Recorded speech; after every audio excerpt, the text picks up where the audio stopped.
Pernahkah kamu merasa penasaran? Apakah ada satu jawaban tunggal yang mampu menjelaskan segala yang ada di semesta ini, dari partikel terkecil hingga galaksi terbesar?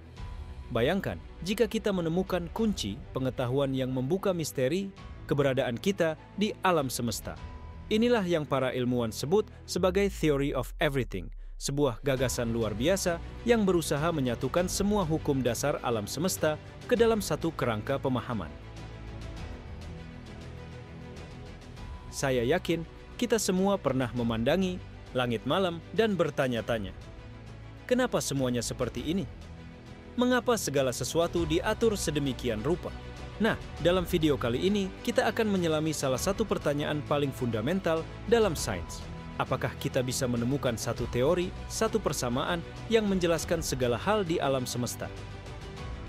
Sebelum kita mulai ke pembahasan, kami ucapkan terima kasih telah mampir ke Berbau Sains Channel. Jangan lupa untuk like, share, and subscribe channel ini untuk memperkaya wawasan dan informasi seputar sains. Mari kita mulai.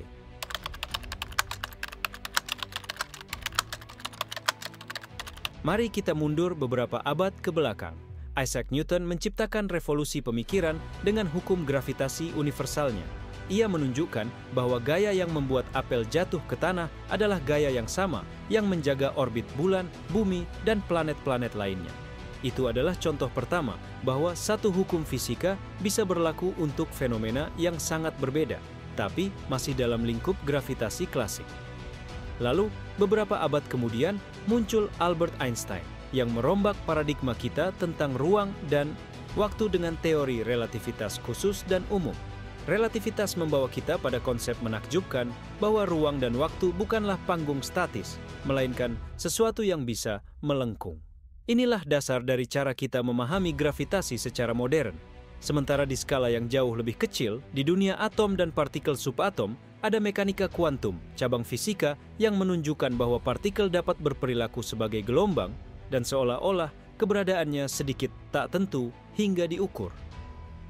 Dua teori hebat ini, relativitas umum dan mekanika kuantum, sama-sama terbukti sangat akurat dalam memprediksi fenomena alam. Namun, sampai saat ini, keduanya belum dapat dipersatukan dalam satu kerangka teori tunggal.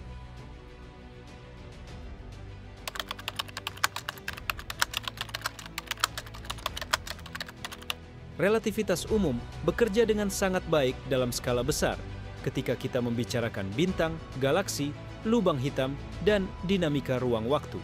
Sementara, mekanika kuantum adalah bahasa yang menjelaskan interaksi partikel sangat kecil, seperti elektron, quark, dan interaksi fundamental di level mikroskopis.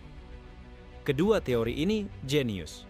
Namun, ketika kita membawa konsep gravitasi ke dunia, kuantum, misalnya pada kondisi ekstrim, seperti di dalam lubang hitam atau saat Big Bang, rumus-rumus tersebut seolah bertengkar. Hasil perhitungannya bisa menjadi tak terhingga atau tidak masuk akal. Inilah celah yang ingin dijembatani oleh sebuah Theory of Everything. Teori yang berhasil mengawinkan relativitas umum dengan mekanika kuantum, menghadirkan pemahaman konsisten dari skala terkecil hingga terbesar. Bagaimana caranya? Inilah petualangan intelektual paling menantang yang masih berlangsung sampai sekarang.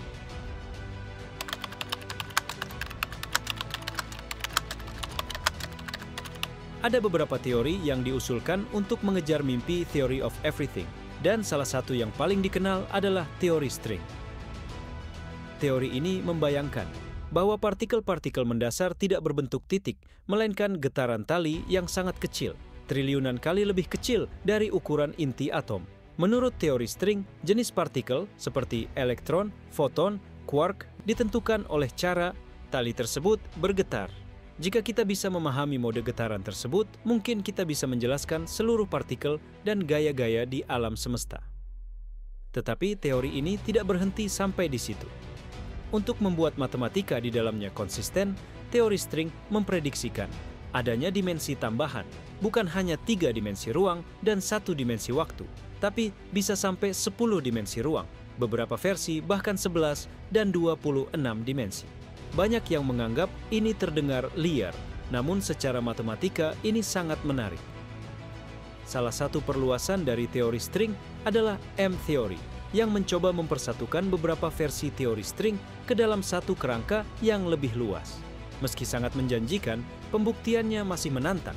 Skala energi yang dibutuhkan untuk menguji prediksi teoritis ini jauh melampaui kemampuan teknologi kita saat ini.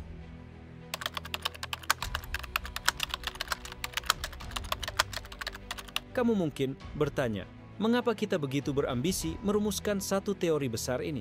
Apakah ini tidak terlalu teoretis dan sukar dibuktikan? Jawabannya bisa sangat filosofis. Dalam sejarah, kesatuan pengetahuan sering membawa kemajuan luar biasa bagi peradaban manusia. Ketika Newton menyatukan pemikiran tentang gerak di bumi dan gerak planet-planet dalam hukum gravitasi universal, itu bukan hanya prestasi sains, tetapi juga membuka jalan bagi revolusi industri dan kemajuan teknologi. Dengan teori yang menyatukan konsep yang lebih besar lagi, relativitas umum dan mekanika kuantum, kita bisa membayangkan lahirnya loncatan teknologi tak terbayangkan. Mulai dari energi terbarukan yang lebih efisien, penguasaan gravitasi, hingga pemahaman tentang bagaimana alam semesta benar-benar dimulai, dan mungkin bagaimana ia akan berakhir. Teori ini bisa mengubah cara kita memandang diri kita sendiri sebagai bagian dari tatanan kosmis yang lebih besar.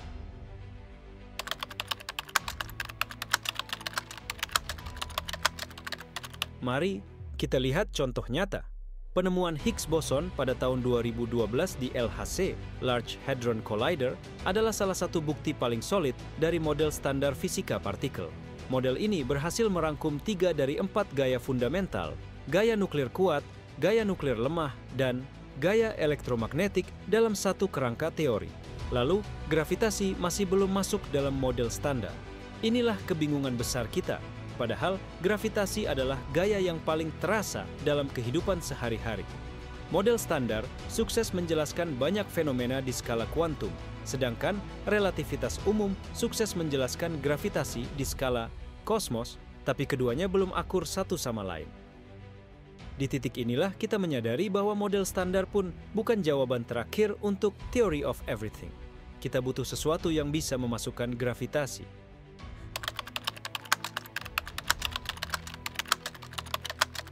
Salah satu tempat di mana kita benar-benar memaksa relativitas umum dan mekanika kuantum untuk bekerja sama adalah lubang hitam.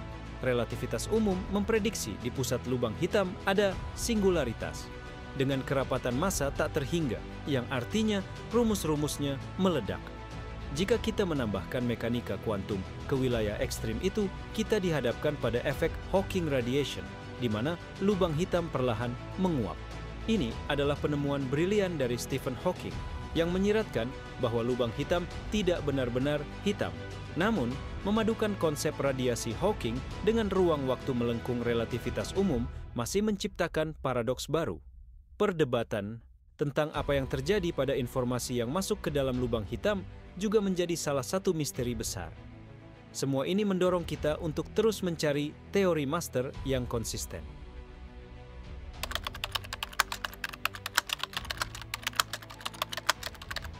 Pengembangan theory of everything tidak hanya sulit secara konsep, tetapi juga sulit secara eksperimental. Kita ingin membuktikan gagasan-gagasan ini, namun energi yang dibutuhkan untuk mengintip skala Planck, skala di mana gravitasi kuantum berperan dominan, sangatlah besar, jauh melampaui kemampuan akselerator partikel yang paling canggih. Sekalipun, beberapa fisikawan mencoba melakukan pendekatan tak langsung, misalnya mencari tanda-tanda dimensi ekstra dalam data kosmologi, seperti CMB, Cosmic Microwave Background, atau mempelajari perilaku gelombang gravitasi. Itu sebabnya kita lihat ada kemajuan besar dalam deteksi gelombang gravitasi oleh LIGO dan Virgo yang mungkin memberi petunjuk lebih lanjut. Namun, perjalanan masih panjang.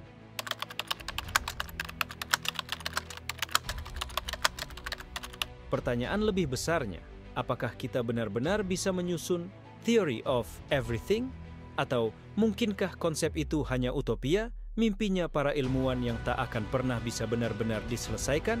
Ada pendapat yang mengatakan bahwa pengetahuan kita selalu terbatas oleh perspektif manusia. Kalaupun ada teori yang menyatukan relativitas dan mekanika kuantum, mungkin masih akan muncul fenomena baru yang belum tercakup. Di sisi lain, sejarah sains menunjukkan pola yang berulang. Dulu kita pernah mengira hukum Newton sudah cukup, lalu ternyata relativitas dan kuantum datang mengoreksi. Itu memberi kita pelajaran bahwa sains terus berkembang dan tak pernah final. Walaupun begitu, mengejar theory of everything tidak sia-sia. Dari segi kemajuan teknologi, sains, dan bahkan spiritual sekalipun, kita semakin paham bahwa alam semesta adalah sebuah kesatuan. Kita belajar merendah di hadapan realitas yang demikian megah dan rumit. Kita mengejar jawaban, mungkin sambil menyadari bahwa setiap jawaban baru akan membawa pertanyaan-pertanyaan lanjutan. Bagi banyak ilmuwan, keindahan mengejar theory of everything ada pada semangat kolaborasi lintas bidang, fisika, matematika, kosmologi, hingga filsafat. Pertanyaan ini memupuk rasa kagum pada alam semesta. Kenapa realitas ini bisa begitu rapi, terukur, dan bisa ditulis dalam bahasa matematika?